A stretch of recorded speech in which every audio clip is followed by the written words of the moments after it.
नमस्कार, दृष्टि आईएएस के टू द पॉइंट प्रोग्राम में आपका स्वागत है। आज हम बात करेंगे सुर्खियों में GRB 200826A gamma ray burst के बारे में। सबसे पहले जान लेते हैं कि यह चर्चा में क्यों है।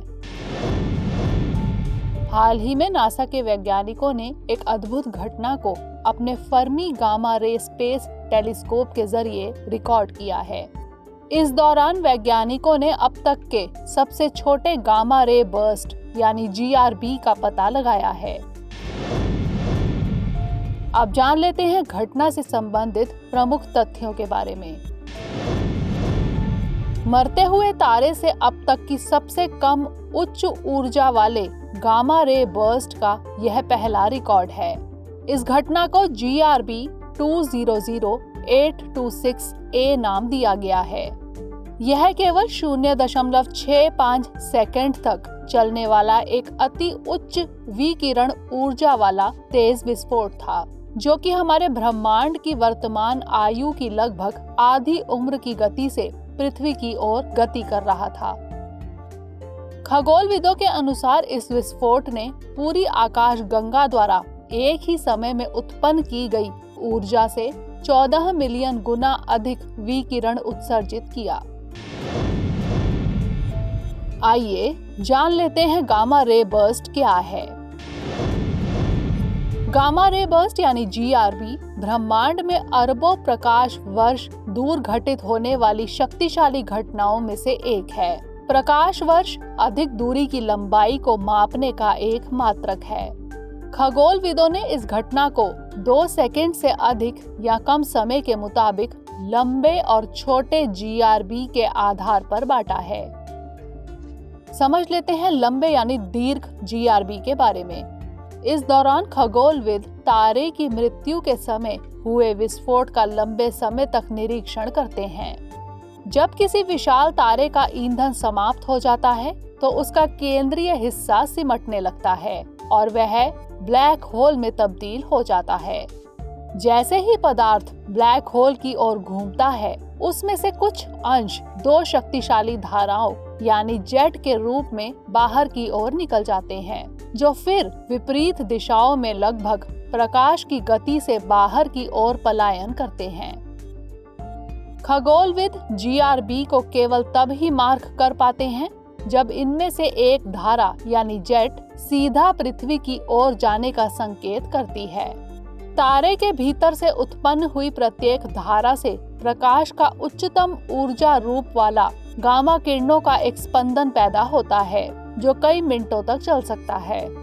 इस प्रक्रिया के बाद विघटित तारा सुपरनोवा में बदल जाता है। तारे की अंतिम अवस्था अर्थात उसमें तेज विस्फोट होने की घटना को सुपरनोवा कहते हैं। समझ लेते हैं इसके अंतर्गत छोटे यानी लघु GRB के बारे में।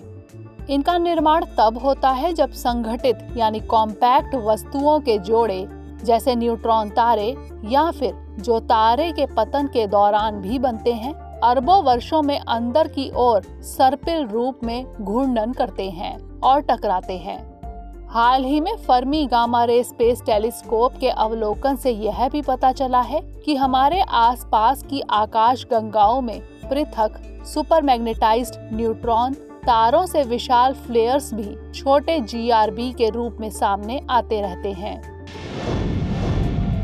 आइए जान लेते हैं GRB 200826A के महत्व के बारे में।